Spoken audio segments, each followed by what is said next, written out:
ఫిబ్రవరి 14 Valentine's డేగా పిలువబడుతుంది. దాన్ని సెలబ్రేషన్ చేసుకుంటున్నారు చాలామంది. ఎవరు అంటే ప్రియులు ఎవరైతే ఉన్నారో, లవర్స్గా పిలువబడుతున్న ఎవరైతే ఉన్నారో వాళ్ళు చేసుకుంటున్నారు. అయితే దాని పేరు పెట్టిన పెద్ద పేరు ఏం పెట్టారంటే ప్రేమ అని పేరు పెట్టి ప్రేమకు విలువను తీసివేస్తున్నారు. ఈ రోజుల్లో ఉన్న యువతలు చేసేదేమో పిచ్చి పని, చూసేదేమో పిచ్చి వీడియోలు, నోట్ల నుండి వచ్చే మాటలు పిచ్చి మాటలు, పిచ్చి తలంపులు. దానికి ఒక మంచి అందమైన పేరు ప్రేమ అని పెట్టారు. ప్రేమ ఎంత విలువైందో, ఎంత అద్భుతమైందో. ప్రేమకు చాలా విలువ ఉంది. కానీ అసలైన ప్రేమను పక్కన పెట్టేసి ప్రేమ అనే ముసుగులో పనికిరాని పనులు, పిచ్చి పిచ్చి చేష్టలు చేస్తున్నారు. అది ప్రేమ అంటున్నారు ఈరోజు చాలామంది యువతలు చేసుకుంటున్న వాళ్ళు. అఫ్కోర్స్ లవ్ చేసుకుంటున్న వాళ్ళు చాలామంది ప్రేమిస్తున్నానురా, సిన్సియర్గా ప్రేమిస్తున్నానురా అనేసి. ఈ రోజుల్లో కాలేజీల్లో కాకుండానే స్కూల్లో కూడా స్టార్ట్ అయిపోయింది ఈ యొక్క ప్రేమ అనేది. అయితే ఒక వయసు రాకుండానే, కంప్లీట్గా అవగాహన వయసు రాకుండానే ఈరోజు ఎక్కడికి వెళ్ళిపోయింది ఆ స్టేజు. 4th 5th క్లాసుల్లోనే అవి వెళ్తున్నాయండి. నిజంగా చెప్తాను, ఎక్కడో కాదండి, స్కూల్లోనే 4th 5th క్లాసుల్లోనే జరుగుతున్నాయి. వాళ్ళకి తెలీదు కంప్లీట్గా, చిన్నపిల్లలకి అయినా తెలియకుండానే ఏంటి అలా జరుగుతున్నాయి. నేను నిన్ను ప్రేమిస్తున్నాను అనేసి ఉంటున్నాయి. అయితే ప్రేమకున్న విలువను పోగొట్టేస్తున్నారు. ప్రాముఖ్యంగా యువత ఏదైతే ఉన్నారో, యవనస్తులు పిలువబడుతున్నారు. మనం కూడా ప్రేమకున్న విలువను తీసివేసేసుకుంటున్నాం కదండి. ప్రేమ ఎప్పుడు కూడా అద్భుతమైనది, గొప్పది, చాలా విలువైంది. ఆ ప్రేమకున్న విలువను మనం తీసేసి, మనం పనికిరాని పనులు చేసేసి, మన కోరికలు తీర్చుకొని, మన ఆలోచన తీర్చుకొని దీన్ని ప్రేమ అంటున్నాం చూడండి. ఎంత అన్యాయం అండి. ప్రేమను పక్కన పెట్టేసి నీకు నచ్చినట్టుగా నువ్వు చేసి, నీకు నచ్చిన వాడిని, నీకు నచ్చిన దాన్ని నువ్వు ప్రేమించేసి దాన్ని ప్రేమ అంటే అది సరిపోతుందా అండి? ఈరోజు ఎంత భయంకరంగా ఉందంటే, ప్రేమ అంటున్నారు, అది ప్రేమ ఎట్టా అవుతుంది? జాగ్రత్తగా వినండి మాటలు. ప్రేమ అంటారు కదా, పర్సులో ఉన్న డబ్బులు ఖాళీ చేస్తుంది, నీకున్న సమయాన్ని ఖాళీ చేస్తుంది, నీకున్న విలువను ఖాళీ చేస్తుంది, నీకున్న బాధ్యతను మర్చిపోయేటట్టుగా చేస్తుంది. ఈరోజు జరుగుతుంది ఇది. తల్లిదండ్రులకి తెలియకుండా కవర్ చేస్తూ నడిపిస్తుంది. ఇది ప్రేమ కాదు, ప్రేమ అనే ముసుగు. పైకి ప్రేమ అని పిలుస్తారు కానీ నిజంగా అది ప్రేమ కాదు.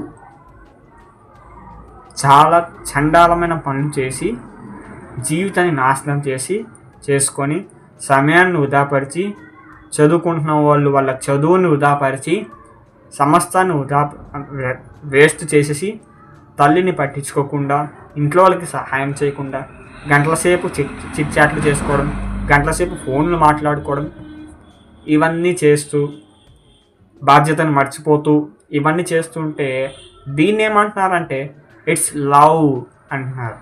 ఇది ప్రేమ అని అంటున్నారు. ఎట్టా అవుతుంది ఇది ప్రేమ? తల్లిదండ్రులకు తెలియకుండా చేస్తున్నారు, అది ప్రేమ ఎట్టా అవుతుంది?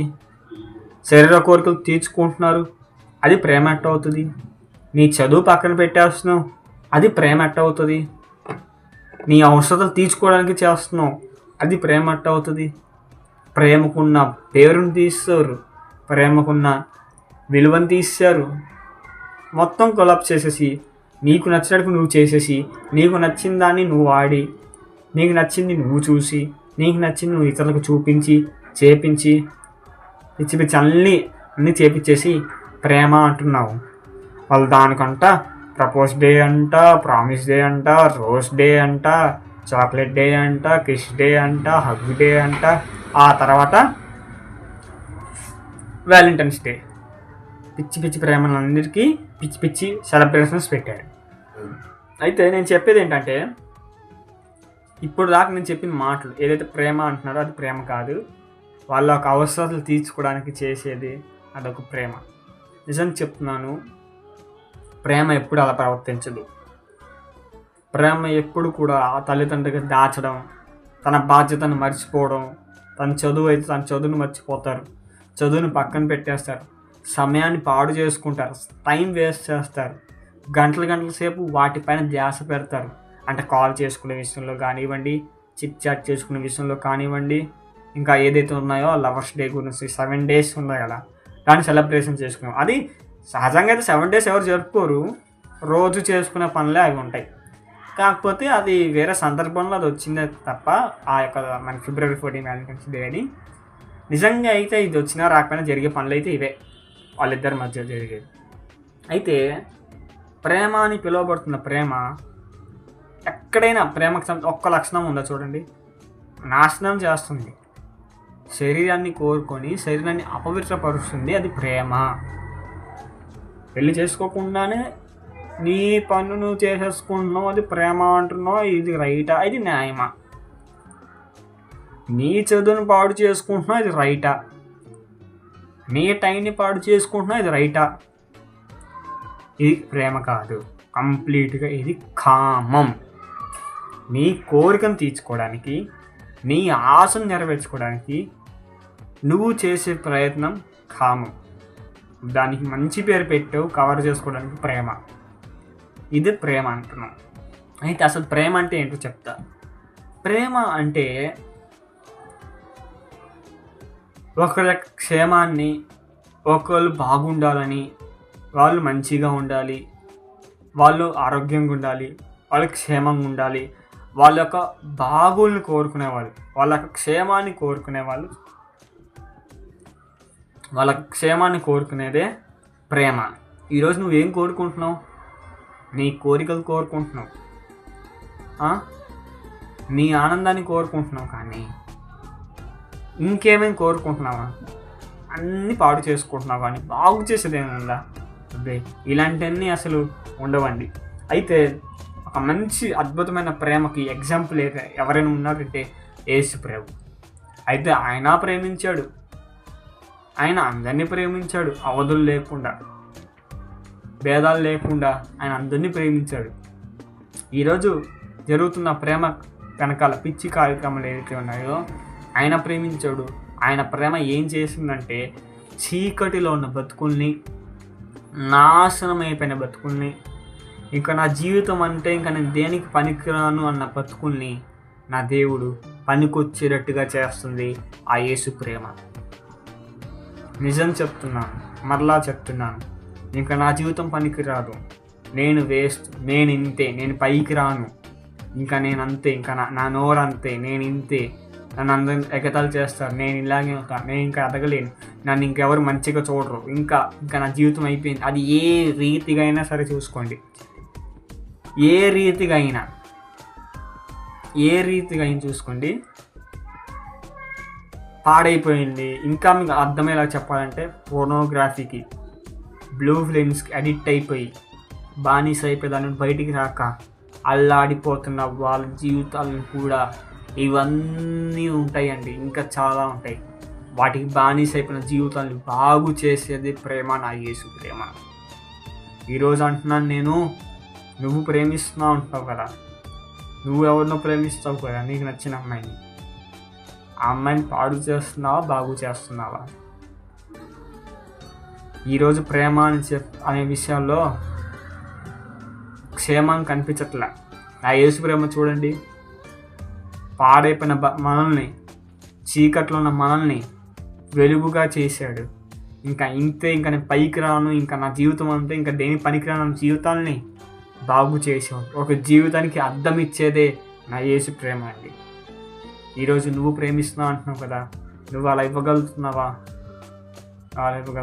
పెళ్ళి కాకుండానే పిచ్చి పిచ్చి పనులు చేస్తున్నావు, దాన్ని ప్రేమ అంటావా? ప్రేమ ఎట్లా అవుతుంది? బైబిల్ గ్రంథంలో చక్కటి ఉదాహరణ ఉంది, రియల్ వరల్డ్ ఎగ్జాంపుల్స్ ఉన్నాయి, బైబిల్ గ్రంథంలో కూడా ఎగ్జాంపుల్స్ ఉన్నాయి, చూద్దాం. మార్కు సువార్త 8వ అధ్యాయంలో మనకు కనిపిస్తుంది. ఏంటంటే వ్యభిచార పట్టబడిన స్త్రీ ఉంటుంది. ఆ స్త్రీ వ్యభిచారం చేస్తూ పట్టబడింది. పరిసయ్యులు అనేవారు ఉంటారు. వారు యేసుప్రభు దగ్గర తీసుకొచ్చి, అయ్యా ఈమె వ్యభిచారం చేస్తుండగా పట్టబడింది, ఈమెను మోసే నియమించిన రాళ్ల ప్రకారం రాళ్లతో వేసి కొట్టాలి అని యేసుప్రభు దగ్గర తీసుకొస్తే అందరు రాళ్ళేసి రెడీగా ఉన్నారు. అప్పుడు యేసుప్రభు ఏమన్నా తెలుసా? మీలో ఎవరైతే ఏ పాపం చేయలేదో వారు మొట్టమొదటిగా రాయి వేయమన్నాడు దేవుడు. ఆ స్త్రీని తీసుకొచ్చిన పరిసయ్యులు వాళ్ళు కూడా ఏదో రకంగా పాపం చేసిన వాళ్ళే. కొడదాము అని ఏదో ఒకటి తీసుకొని కొట్టాలనుకున్న వారు యేసుప్రభు ఆ మాట చెప్పినప్పుడు చేతులు కింద దించేసి రాళ్ళు పక్కన పడేశారు. నేను ఆ అమ్మాయిని కొట్టడానికి అర్హుల్ని కాదు అని అక్కడ పక్కన పెట్టేసి వాళ్ళు వెళ్ళిపోయారు. అక్కడ ఉన్న వాళ్ళందరూ వెళ్ళిపోయారు. చివరికి మిగిలింది ఇద్దరు యేసుప్రభు ఎవరైతే పాపం చేసిందో, నిందితురాలుగా పిలువబడిందో ఆ అమ్మాయి, వ్యభిచార పట్టబడిన స్త్రీ.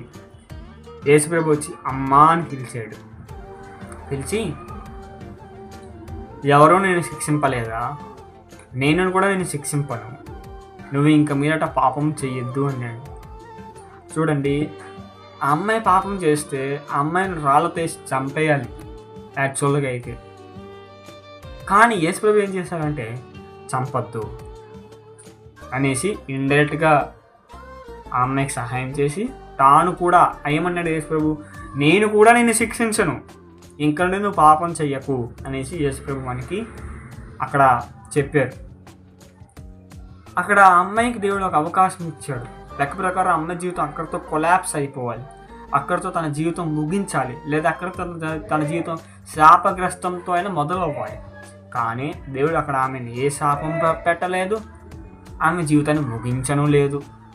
ఆ పైగా నేను కూడా నిన్ను శిక్షించను అన్నాడు. చూడండి, అక్కడ ఆ మాట ఎందుకు వాడాడు? ఆయన ఏ పాపం చేయలేదు కాబట్టేగా. దేవుడు అండి, ఆయన దేవుడు, ఆయన ఎక్కడ పాపం చేస్తాడండి? ఆయన పాపం చేయడానికి అసలు ఆయన దేవుడైతే ఆయన ఎలా పాపం చేస్తాడు? అంటే ఆయనకి అర్హత ఉంది శిక్షించడానికి. కానీ ఆయన కూడా ఏం చేశాడంటే ఆమె జీవితాన్ని నాశనం చేయకుండా మంచిగా ఉండడానికి ఆమె జీవితాన్ని దేవుడు ఒక అవకాశం ఇచ్చాడు. ఇస్తూ దేవుడు ఏమన్నాడంటే ఇంక నుండి పాపం చెయ్యొద్దు అన్నాడు. తన జీవితం అక్కడితో నాశనం అయిపోవాల్సింది తన ప్రేమను చూపించి ఏం చేశాడంటే నేను శిక్షించను, ఇక నువ్వు పాపం చెయ్యొద్దు అని ఒక అవకాశం ఇచ్చాడని. ఇంకా మీకు అర్థమయ్యేలాగా చెప్పాలి అంటే తన జీవితం దేవుడు అవకాశం ఇచ్చాడు. నా జీవితం కూడా 4 years or 5 years బ్యాక్ అనుకుంటా, 4 years బ్యాక్ అండి నా జీవితం కూడా ఒకప్పుడు. ఇప్పుడు నేను నిజంగా చెప్తున్నాను, నేను ఆనందంతో నిజంగా చెప్తున్నానండి, నేను కానీ దేవుని నమ్మకపోయి ఉంటే ఈరోజు ఈ వీడియో మీ ముందుకు వచ్చేదే కాదండి, గ్యారెంటీగా చెప్తాను. ఈరోజు ఈ వీడియో మీ ముందుకు వచ్చింది, నేను ఈ విధంగా ఇలా ఉన్నాను అంటే కేవలం దేవుని ప్రేమను నేను తెలుసుకున్నాను. ఆయన ప్రేమను తెలుసుకోవడం వల్ల నాలో ఉన్న పిచ్చి వేషాలన్నీ నేను మార్చుకోవడానికి ప్రభు కృప చూపించాడు. ఒకవేళ నేను ప్రభుని అంగీకరించకపోతే, ప్రభుని నేను నా సొంత రక్షణగా అంగీకరించకపోతే, ఒకవేళ నేను ఆయన్ని తెలుసుకోలేకపోతే ఈరోజు నేను ఏం చేసేవానో డ్యామ్ షూర్ నాకు తెలుసు. బట్ ఈరోజు నేను వాటన్నిటిని పక్కన పెట్టేస్తాను, వాటన్నిటిని నేను దూరంగా ఉన్నాను. ఈరోజు అలా ఉన్నాను అంటే కేవలం అది దేవుని యొక్క మహాకృప. ఆయన అంగీకరించాడు, ఆయన తన ప్రేమ నాకు చూపించాడు, తన ప్రేమ నా పైన చూపించి నా జీవితాన్ని బాగు చేశాడు. అందుకు లైవ్ ఎగ్జాంపుల్ ఈరోజు మీ ముందు నేను మాట్లాడుతున్నాను. ఆయన తెలుసుకోకపోతే ఈరోజు నేను ఎలా ఉండేవాళ్ళు నాకు డ్యామ్ షూర్గా చెప్పగలుగుతాను. బండ అంటారు కదండి, ఏదో సామెత ఉంటుంది, గుర్తు రావట్లేదు కానీ చెప్తారు అదే సామెత. సో అంత డ్యామ్ షూర్గా నేను చెప్పగలను. కానీ ఈరోజు నేను ఇలా ఉన్నాను అంటే కేవలం యేసు ప్రేమను తెలుసుకొని ఆయన ప్రేమను అంగీకరించాను కాబట్టి ఈరోజు నేను ఇలా మారాను.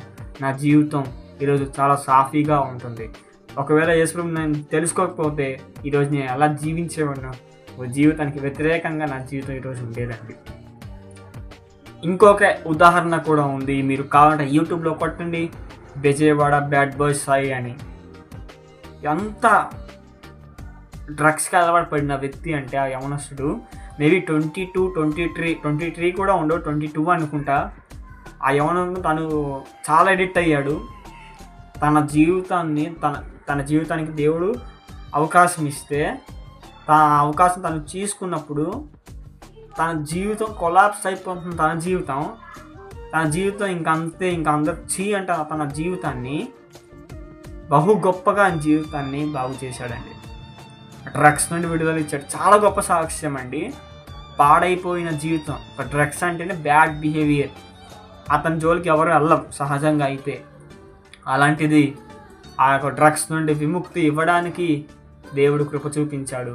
అక్కడితో నాశనం అయిపోయిన జీవితాన్ని బాగు చేయడానికి నా దేవుడు ఆ యొక్క బ్రదర్ గారికి, అన్నయ్య గారికి కూడా దేవుడు కృప చూపించారండి.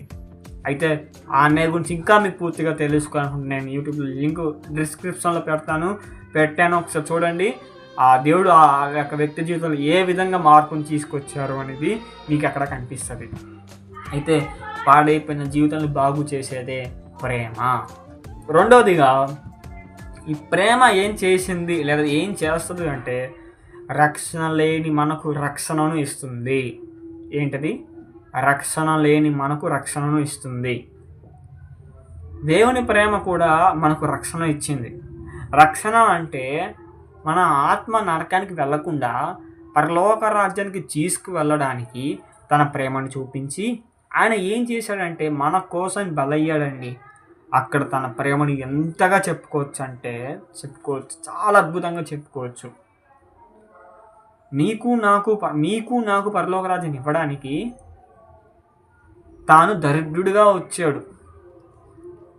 నీకు నాకు క్షేమాన్ని ఇవ్వడానికి, మన ఆత్మకు క్షేమాన్ని ఇవ్వడానికి ఎంత శిక్షణ భరించాడో చూడండి. చేసిన పాపానికి నీకు నాకు రావాలి, కానీ యేసుప్రభుకి ఎందుకండి? దేవుడు అంటే ఆయన. అలాంటి దేవుడికి ఆ శిక్ష ఎందుకు? కారణం నన్ను ప్రేమిస్తున్నాడు కాబట్టే భయంకరమైన శిక్షను తప్పించడానికి ఆయనే ఈ లోకానికి నీకు బదులుగా, నాకు బదులుగా, మనందరికి బదులుగా ఆయన ఏం చేశాడంటే తన ప్రాణాన్ని పెట్టాడు ఆయన. అయితే తన ప్రాణాన్ని పెట్టినప్పుడు మనకి అప్పుడు రక్షణ అనేది వచ్చింది. తను ప్రేమించాడు. ఆయన ప్రేమ చాలా విలువైందండి. ఎక్కడ కూడా చెప్పాలంటే మీకు తెలిసింది ప్యాషన్ ఆఫ్ క్రైస్ట్ మూవీ.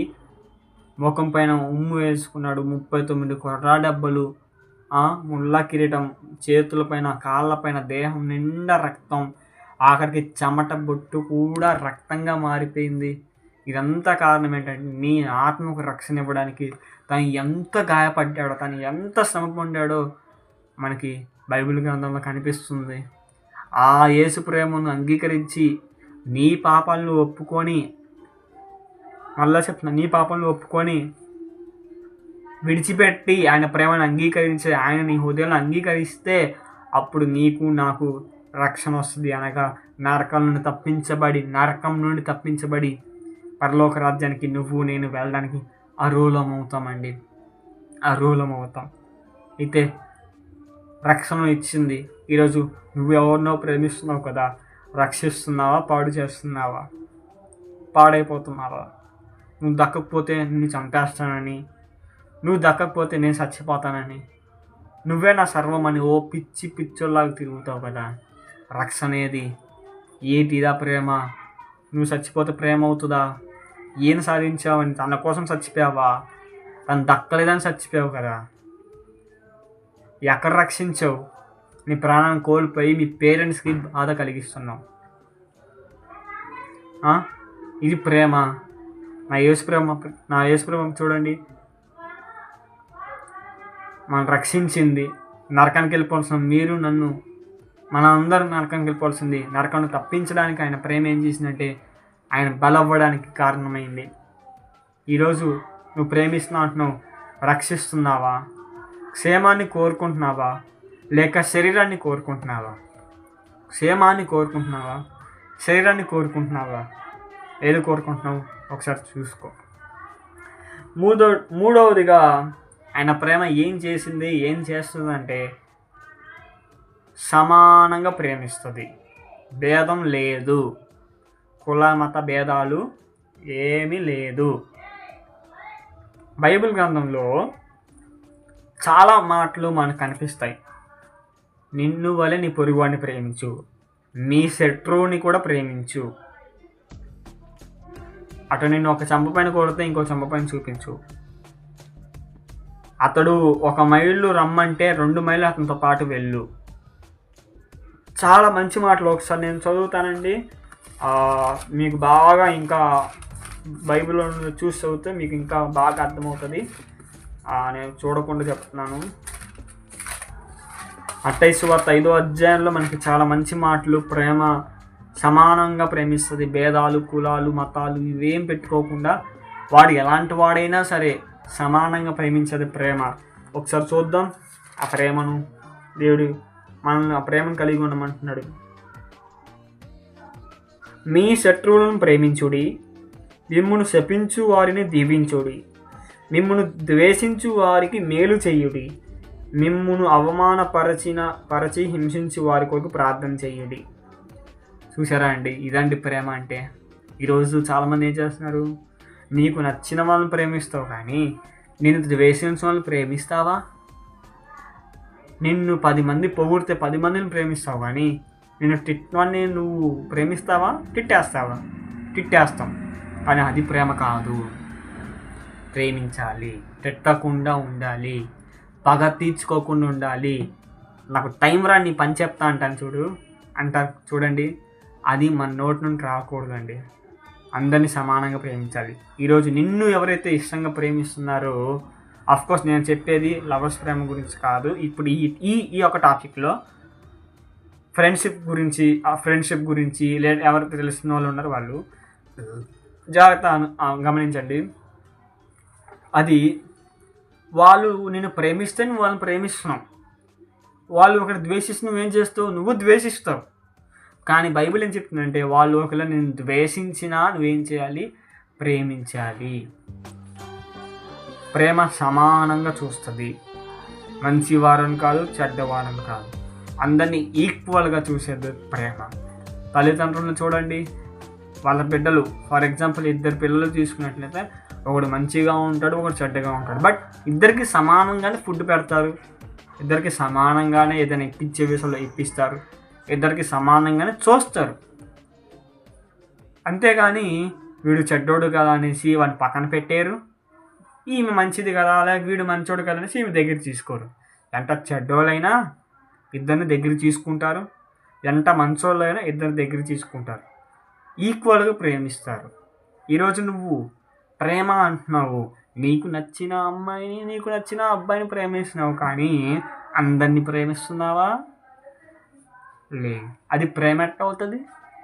క్షేమాన్ని కోరుకోకుండా నీ శరీర కోరికలు తీర్చుకుంటే అది ప్రేమ ఎట్ట అవుతుంది? నీ సమయాన్ని పాడు చేసుకుంటే అది ప్రేమ ఎట్ట అవుతుంది? నా యేసు ప్రేమ చూడు, సమానంగా ప్రేమించాడు. నీకు నాకు రక్షణ లేకపోతే రక్షణ ఇవ్వడానికి ఆయనే ప్రాణం పెట్టాడు, పాడైపోయిన జీవితాలు బాగు చేశాడు ఆయన. ఇంత చేస్తే ఇది నీకు ప్రేమ అనిపించట్లా? నీకు వస్తున్న కామ కోరికలు, పిచ్చి కోరికలు నీకు ప్రేమ అనిపిస్తుంది. ప్రేమకు విలువను తీస్తున్నావు. ఇంకొక 2 నిమిషాలు నేను ముగిస్తాను. ప్రేమకి చాలా మంచి లక్షణాలు ఉన్నాయండి. అది ఎక్కడో ఉంటుంది, అక్కడ ఏం కనిపిస్తుంది అంటే, మొదటి కొరింథీయులకు రాసిన పత్రికల్లో ఉంటుంది. అది నాకు ఎన్ని అవకాశాలు ఉన్నా, నాకు స్వస్థపరిచే వరం ఉన్నా, దయ్యాలు వెళ్ళగొట్టడానికి ఇది ఉన్నా, అంటే మన భాషలో చెప్పాలి అంటే, నీకు ఎంత మంచి పేరు ఉన్నా, నీకు ఎంత మంచి ఒక నేమ్ అండ్ ఫేమ్, మంచి పేరు ఉన్నా, నీకు ఎంత మంచి ఒక అభిప్రాయం ఉన్నా, నీ గురించి 10 మందికి ఒక మంచిగా మాట్లాడుకుంటున్నారు, నువ్వు ఎంత బాగా చదువుకున్నా, నీకు అన్నీ బాగానే ఉన్నాయి, కానీ నీ జీవితంలో ప్రేమ లేకపోతే నువ్వు నేను వేస్ట్ అని చెప్తుంది. ప్రేమ కలిగి జీవించాలి. ఆ ప్రేమ ఏంటి? నీ కోరికలు తీర్చుకునేది ప్రేమ కాదు. నీకు నచ్చిన వాళ్ళని ప్రేమించి వాళ్ళతో నీ కోరికలు తీర్చుకునేది ప్రేమ కాదు. ప్రేమ ఏంటి? క్షేమాన్ని కోరుకునేది ప్రేమ. ప్రేమ ఏంటి? వాళ్ళ మేలుని కోరుకునేది ప్రేమ. నా యేసు ప్రేమ ఇది. ప్రేమ దీర్ఘకాలం సహించును. ఆ లక్షణాలు, చాలా లక్షణాలు ఉన్నాయి బైబిల్లో. ఆ ప్రేమ ఏంటో చెప్తాను. ప్రేమ దీర్ఘకాలం సహించును, ప్రేమ మచ్చరపడదు, ప్రేమ డంబముగా ప్రవర్తించదు, అది ఉప్పొంగదు, త్వరగా కోపపడదు, అపకారం మనసులో ఉంచుకోదు. ఇంకా చాలా మాటలు ఉన్నాయి. ప్రేమ శాశ్వత కాలం ఉంటుంది. ఇది క్రీస్తు ప్రేమ. ఇప్పుడు ఏమైతే కొన్ని లక్షణాలు చెప్పానో అవన్నీ యేసు ప్రభు జీవితంలో ఉన్నాయి. ఆయన చేశాడు. ఇప్పుడు ఆయన ఏమన్నాడంటే, నిన్ను వలె నీ పొరుగువారిని ప్రేమించుడి అన్నాడు. పొరుగువారంటే మంచివారు, చెడ్డవారు, నేను ద్వేషించేవారు, నేను ఇష్టపడేవారు, నీతో మాట్లాడేవారు, నీతో మాట్లాడేవారు, నిన్ను మోసం చేసిన వారు, నీకు హెల్ప్ చేసిన వారు, మొత్తం అందరూ వస్తారుగా, మంచి చెడ మొత్తం అన్నీ వచ్చేస్తాయి. వాళ్ళందరినీ ప్రేమించమన్నాడు దేవుడు. ఇది ప్రేమ. వాళ్ళ యొక్క క్షేమాన్ని కోరుకోమన్నాడు దేవుడు. వాళ్ళకి కీడు చేయకుండా మేలుని చేయమన్నాడు దేవుడు. వాళ్ళకి నీకు తోచినంత, నువ్వు చేయగలిగినంత, నువ్వు చేసే దాంట్లో, నువ్వు చేసే విధానంలో నువ్వు హెల్ప్ చేయమన్నాడు. సహిస్తున్నావా ఈరోజు చాలామంది చూడండి, అసూయ, ఇక్కడ చూసిన అసూయ కనిపిస్తుంది. ఆ అమ్మాయి నాకే దక్కాలి. ఈ రోజుల్లో ఇది కామన్ అయిపోయింది. కానీ అది ప్రేమ కాదు. సిన్సియర్గా ప్రేమించాను, ఇది ప్రేమించాను అంటారు, కానీ అది ప్రేమ కాదు. ప్రియమైన మిత్రులారా, సహోదరులారా, ఇంకా ఎవరైతే ఉన్నారు, యూత్ ఎవరైతే ఉన్నారో, లేడీస్ బాయ్స్ ఇద్దరు గమనించండి. అది ప్రేమ కాదు. మీ యొక్క ఆలోచనల మేరకు మీరు చేసిన పిచ్చి కోరికలు మాత్రమే. ఒక్కసారి నా యేసే ప్రేమ రుచి చూడండి. ఆ ప్రేమ ఎంత బాగుంటుందో ఆ ప్రేమను చూపించండి. అది నిజమైన ప్రేమ. ఇప్పుడు ఏదైతే చెప్పాను చూడండి, ప్రేమ దీర్ఘకాలం సహించును, మచ్చరపడదు, డంబంగా ప్రవర్తించడు, అపకారం మనసులో ఉంచుకోదని. ఆ ప్రేమ ప్లేస్లో యేసు ప్రభు పెట్టండి. ప్రేమ ప్లేస్లో సూటబుల్ అవుతుంది, ఖచ్చితంగా సూటబుల్ అవుతుంది. కానీ అది యేసు ప్రభు ప్లేస్లో నీ పేరు పెట్టుకొని చదువు అంటే, ఫర్ ఎగ్జాంపుల్ నా పేరు ఏంటి, నాగరాజు దీర్ఘకాలం సహించును, మచ్చరపడడు, అసూయపడడు, అపకారం మనసులో ఉంచుకోడు. అలాగా మీ పేరు మీరు పెట్టుకొని చూడమండి. సూట్ అవుతుందా లేదా చూడండి. ఆ విధంగా మన ప్రేమ ఉండాలి. మనం మచ్చరపడకుండా ఉండాలి, మనం దయ కలిగి ఉండాలి, అపకారం మనసులో ఉంచుకోకూడదు, పగ తీర్చుకోకూడదు, అందరినీ సమానంగా ప్రేమించాలి. నీకు తోచిందంతా, నీకు ఉన్నంత వరకు వాళ్ళ జీవితాన్ని స్టెప్ అయ్యేటట్టుగా, వాళ్ళ జీవితం నాశనం అయిపోకుండా ఏదో రకంగా వాళ్ళ జీవితం బాగుపడడానికి నీకు వచ్చిన దాంట్లో 1-2 మాటలు చెప్తే, నీ ప్రయత్నం నువ్వు చేస్తే, వాళ్ళు వినకపోయినా నువ్వు చెప్తే అది చాలా ఉపయోగకరంగా ఉంటుంది. ఇతరుల జీవితాలు బాగు చేయకుండా, ఇతరులకి క్షేమాన్ని కోరుకోకుండా, సమానంగా ప్రేమించకుండా, సమానత్వం లేకుండా వాళ్ళు తక్కువ ఎక్కువ చేసి చూస్తుంటే అది ప్రేమ ఎట్ట అవుతుంది? ఆ పైగా మళ్ళీ తల్లిదండ్రులు తెలియకుండా చేస్తారు ఇవన్నీ. ఏది, నీకు నచ్చిన కోరికలు తీర్చుకుంటావు, నీకు నచ్చిందే చేస్తావు, నీకు నచ్చిన అమ్మాయిని, నీకు నచ్చిన అబ్బాయిని ప్రేమిస్తావు. అది ప్రేమ అవుతుందా? ఇప్పుడు నేను చెప్పిన ఈ 3 పాయింట్లు, పాడైపోయిన జీవితాలు బాగు చేయడం, రక్షణ లేని వారికి రక్షణ ఇవ్వడం, అంటే ఆత్మకు రక్షణ ఇవ్వడం, మనకి సమానంగా ప్రేమించడం. క్రైస్తవులు మాత్రమే కాదు, సమానంగా అందరినీ ప్రేమిస్తున్నాడు. చిన్న పెద్ద కులం మతం భేదం లేదు, మంచివారు చెడ్డవారు లేదు, అందరినీ ప్రేమిస్తున్నాడు. అది నిజమైన ప్రేమ. అట్టి విధమైన ప్రేమ కలిగి ఉంటే అది నీకు నాకు ప్రతి ఒక్కరికి మంచిది. ఈరోజు ఆ ప్రేమ కలిగి ఉన్నావా? నీ కోరికల చొప్పున ఉన్న ప్రేమను కలిగి ఉన్నావా? ఒకవేళ నీ కోరిక చొప్పున నీకు నచ్చినట్టుగా నీ శరీర కోరికలు తీర్చుకోవడానికి చేస్తుంటే అది ప్రేమ అవ్వదు, అది కామం అవుతుంది. అది ప్రేమ కాదు. మరలా చెప్తున్నాను, అది కామమే అవుతుంది. ప్రేమ మరణంతో ముగిసిపోదు, ఆటంకాలెదురైనా తిరిగి చూసుకోదు. నువ్వు ఎంతగా నిందిస్తున్నా నిన్నే వీడిపోదు.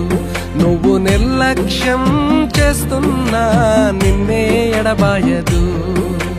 పవిత్రమైన ప్రేమ మరణంతో ముగిసిపోదు, ఆటంకాలెదురైనా తిరిగి చూసుకోదు. నువ్వు ఎంతగా నిందిస్తున్నా నిన్నే వీడిపోదు. నువ్వు నిర్లక్ష్యం చేస్తున్నా నిన్నే ఎడబాయదు. నీకోసం బ్రతికేసింది, నీకోసం మరణించింది, సరిహద్దులే చెరిపేసింది, పరముకు నిన్ను చేరుస్తూ ఉన్నది. ఆ ప్రేమే నిన్ను కన్నది, ఆ ప్రేమే రక్తమిచ్చి నిన్ను కొన్నది. ఆ ప్రేమే నిన్ను కన్నది, అనునిత్యం నిన్ను కాస్తూ ఉన్నది. పాపుల మధ్య జీవనం, పాపమే చేయని నయనం, మానవాళికి ఆదర్శమే క్రీస్తుని జీవితం.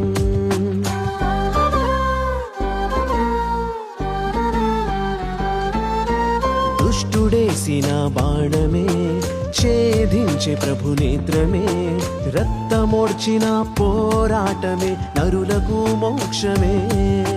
తండ్రి మాటనే మీరక తన దేహాన్ని ప్రేమింపక, లోక మహిమనే కోరక తన ప్రాణాన్ని అర్పించగా, లోకమంతా చూపిన శిరము వంచని క్రీస్తులా, లోకాశలపై సాధించు విజయమే. వ్యర్థమైనవి చూడక, నేత్రాసదరి చేరక, ప్రభుని బాటలో సాగించు పయనమే.